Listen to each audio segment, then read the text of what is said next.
de tener en la línea telefónica a Lorena Cortés. No sé hace cuánto tiempo la conozco, pero era una bebita. ¿Cómo está, Lorena? Qué gusto saludarle. Doctor, es un honor estar aquí con usted, aquí en su espacio. Muchísimas gracias. No, el honor es que usted nos haga el favor de acompañarnos. Oiga, teniendo en cuenta que a usted le encantan los temas de seguridad, obvio no se puede pasar la oportunidad de preguntar qué le pareció la estrategia que presenta Sheinbaum y Harfuch. Bueno, primero, si me permite, doctor, quisiera yo hacer un poquito de antecedentes, porque sí me parece importante, porque al final estamos plantados en un país donde la violencia y el delito se caracterizan por niveles sumamente o extremadamente altos en comparación con el resto del mundo. Por ejemplo, la tasa mundial de homicidios por cada 100,000 habitantes es de 6. México tiene a ver, tasa mundial, es decir, todo el planeta por 100,000 habitantes son 6.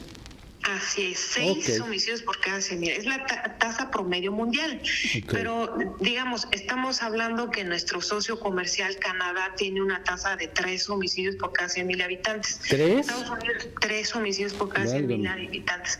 Estados Unidos tiene alrededor de 6 homicidios por cada 100,000 habitantes. Y conste que Estados Unidos tiene casi lo triple de habitantes que nosotros, ¿no? Exactamente, ese es el punto, porque la manera, como nos dice la ciencia metodológica, a la hora de comparar demarcaciones territoriales para medir este indicador o cualquiera delictivo, digamos, la manera correcta es por tasa por cada 100,000 habitantes. Así estamos siendo justicia, es justo medirlo de esa manera. Es decir, no podemos medir Jacona contra Morelia. Exactamente, per se, ¿no? Uh-huh. Necesitamos medirlo por cada 100,000 habitantes. Entonces, esto es interesante. ¿Por qué, doctor? Porque justo en la presentación de la estrategia de Omar García Harfuch, donde estuvo presente desde luego la presidenta, pues él empieza y presenta una gráfica justo con la tasa de homicidios dolosos por cada 100,000 habitantes de todo el sexenio de López Obrador. Es la primera vez, esto es bien importante resaltar, que en una mañanera, digamos, se dan a conocer las cifras tal cual. No habíamos nunca visto, digamos, esa radiografía por el gobierno de la República o el gobierno de México, que nos mostraron la tasa por cada 100,000 habitantes. Entonces hay datos reveladores. Por ejemplo, los primeros lugares de homicidios dolosos en el país es Colima, Baja California, Zacatecas, Chihuahua, y particularmente los 3 primeros son gobernados por Morena. Entonces, ¿por qué es importante señalar esto? Porque inmediatamente la presidenta le hace alusión de que esa gráfica no la presente, que presenten otra gráfica, y justo presentan los homicidios dolosos en términos absolutos, o sea, no los presentan por tasa de cada 100,000 habitantes. Y es cuando yo digo que se hace uso político de las estadísticas o en otro término, es cómo mentir con las estadísticas. A ver, perdón, estamos justo viendo esa gráfica. Colima, Baja California, Zacatecas, Chihuahua es el cuarto y el quinto es Morelos, otro gobernado por Morena. Así es.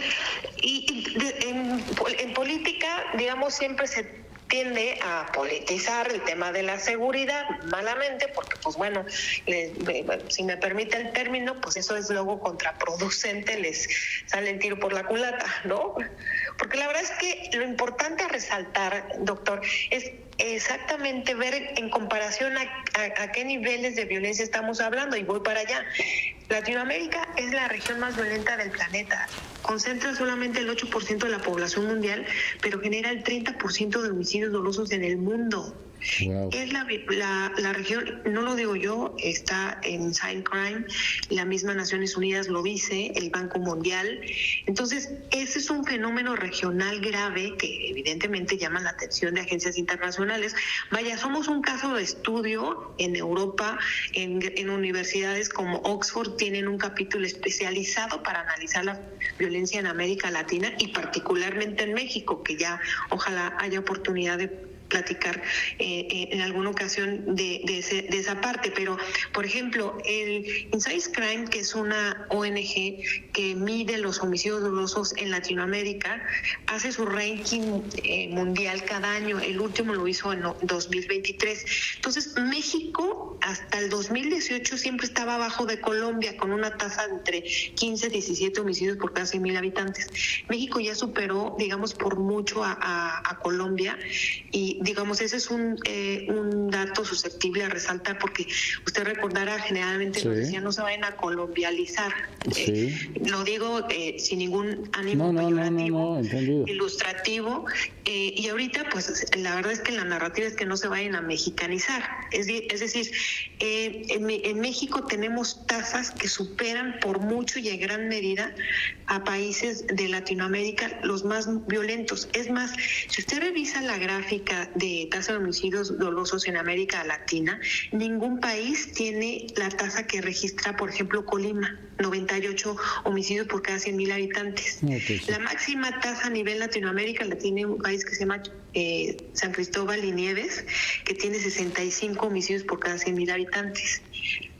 Entonces, estamos hablando realmente de tasas, de verdad, de un país impresentable, de una epidemia de violencia brutal, y eso me da pie precisamente para decir lo siguiente: el primer reto de esta administración es frenar la epidemia de violencia letal, que está muy aparejada con el tema crisis humanitaria, que ya lo reconoció el Estado mexicano, de las desapariciones forzadas.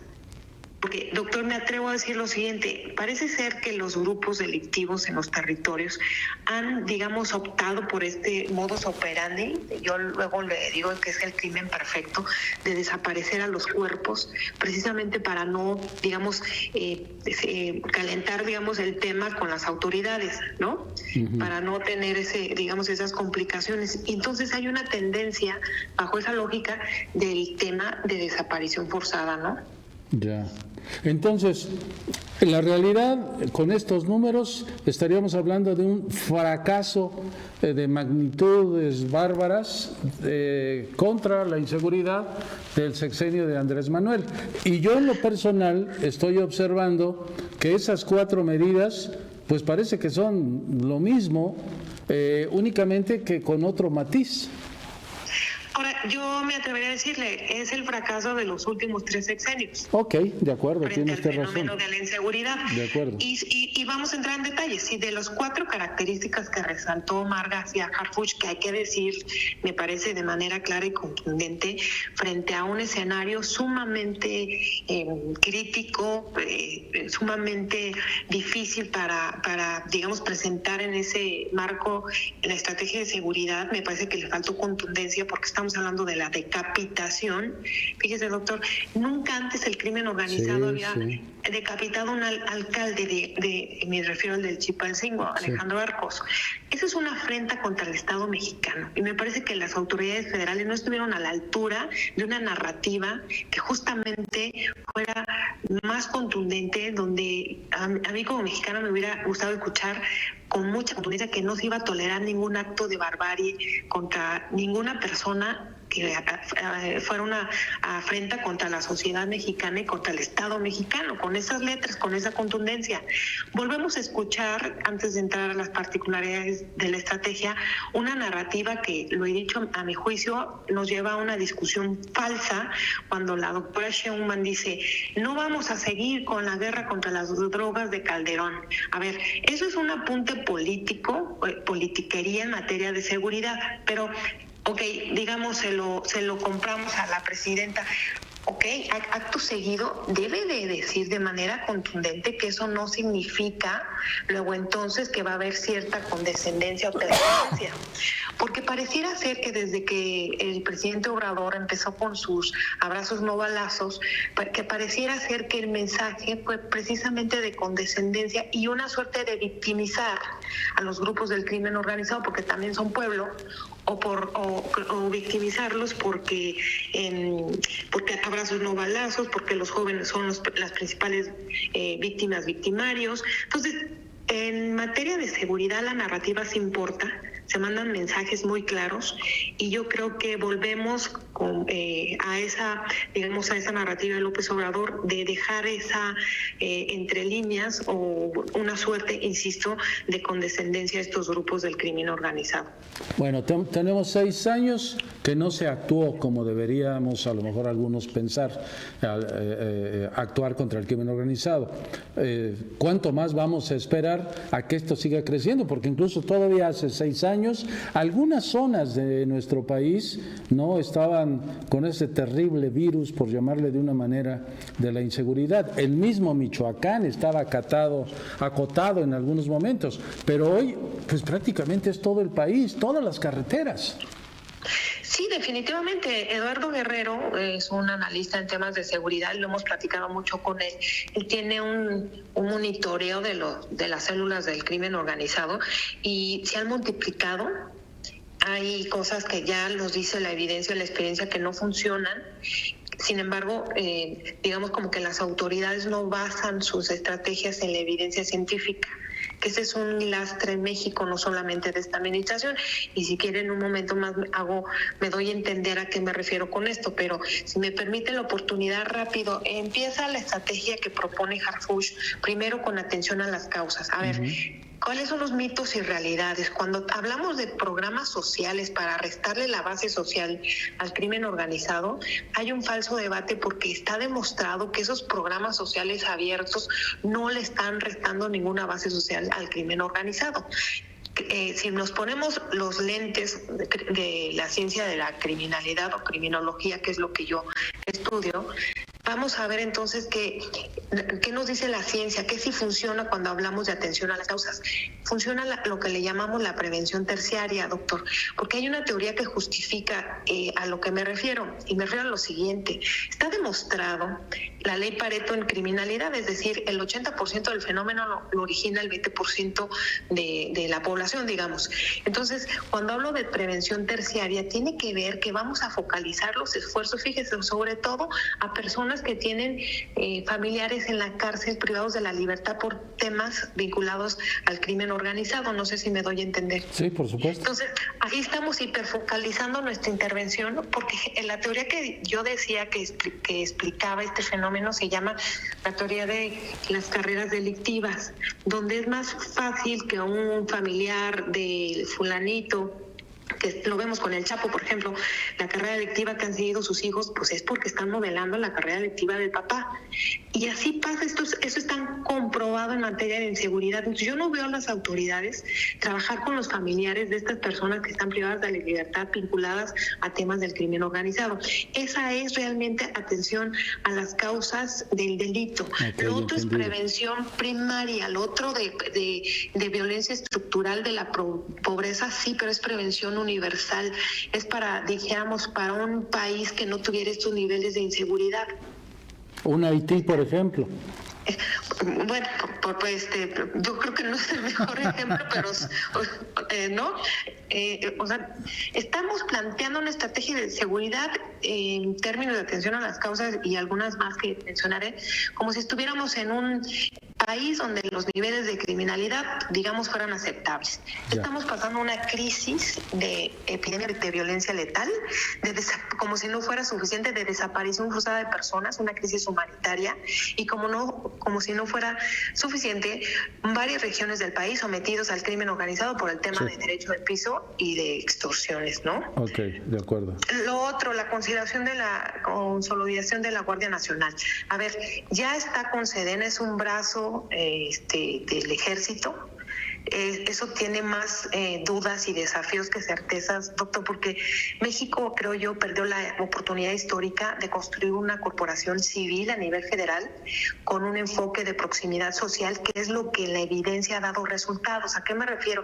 Aquel policía que sepa, digamos, cuál es la dinámica social de los territorios, de las colonias, que sepa quién es el líder, que sepa quién es los focos rojos, cuál es lo que le duele a esa comunidad, y un largo etcétera. Por ahí, de hecho, es una metodología que de la Policía de Estados Unidos, que se llama Policía Orientada a Resultados, y Colombia también tiene esa metodología. Entonces, cuando tú tienes una policía de corte militar, no vas a lograr esa proximidad. Entonces, por eso digo, plantea más dudas que certezas. No creo que funcionen, la evidencia nos ha dicho que no, ojalá funcione, pero pues este tema no se trata de, digamos, de tener fe, sino de que ha funcionado en base a la ciencia, lo vuelvo a decir, en base a la evidencia. Y lo otro, el fortalecimiento de inteligencia y investigación, pues por supuesto, quien en su sano juicio estaría, digamos... Por supuesto, claro, ¿no? En contra de esto, ¿no? Así es, por supuesto. Ahora, aquí el tema es que están resaltando la misma estrategia en la presentación de los primeros 100 días, resalta el tema de extinción de dominio, cosa que yo he venido digamos, resaltando de que sí está bien, pero las reglas de operación no están claras. Entonces eso me parece que es preocupante, porque se puede hacer un uso discrecional de esta medida, que es una medida legal, por supuesto, y que se justifica, por supuesto, frente al crimen organizado, pero, insisto, plantea serias dudas, preocupaciones por el uso eventualmente discrecional, sin reglas de operación, por cierto.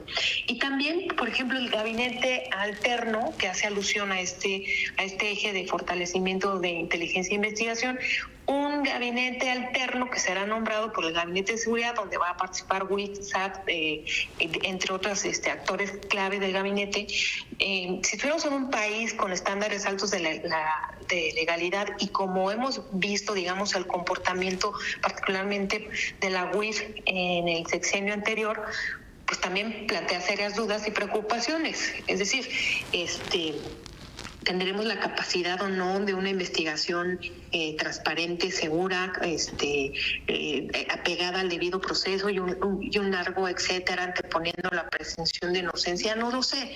El tema es que sí plantea dudas preocupantes, particularmente. Y lo otro es el tema de coordinación del Gabinete de Seguridad. Pues bueno, otra vez, la ley les exige, la ley del Sistema Nacional de Seguridad Pública y la propia Constitución establece que se tienen que coordinar.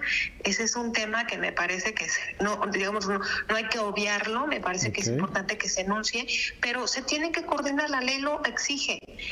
Los 3 órdenes de gobierno, sí es en materia de seguridad, ahí no hay ningún pretexto.